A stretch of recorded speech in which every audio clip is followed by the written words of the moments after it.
कोविड-19 की test तौबदा positive ओइबा मीगी मसिंग लेप्तने हेंगलकपगा लोइनना पुंग 24 दा positive ओइबा मीगी मसिंग 28 दगी 95 दा खंगेन हेंगतक्रे।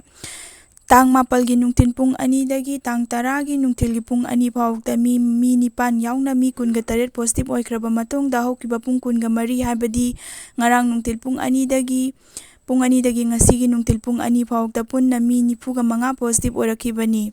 हौकिबा पुंग 24 दा बिष्णुपुर, चांद्रेल, चुरचांदपुर, इम्फाल ईस्ट, इम्फाल वेस्ट, कक्सिंग, नोने, सेनापति, तमेंलोंग, टेंगनौपल, थौबाल अमसुंग उरखोल डिस्ट्रिक्ट की मी 290 टेस्ट तौबदा मी नुपी 24 याउना पुन्ना मी 95 पॉजिटिव ओइरंबनी।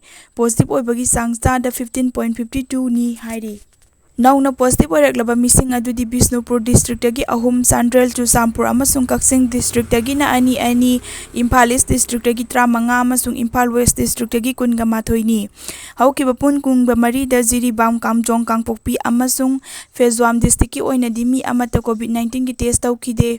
हौकिबा पुंग 24 दा कोविड की अनाबा 13 फगतकी मखोइगी मनुंगदा 13 ना होम आइसोलेशन अदुगा 3 ना सीजा hospital and research institute फगतखिबनी।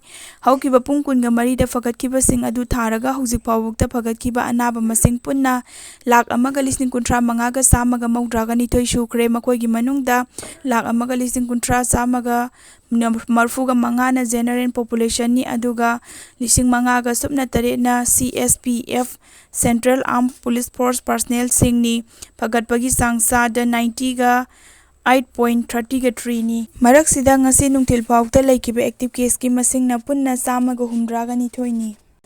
ngasi की ओइना कोविड-19 की मरुओइबा पाउ मतंग स्वाइसिदा लोइसिनजरे।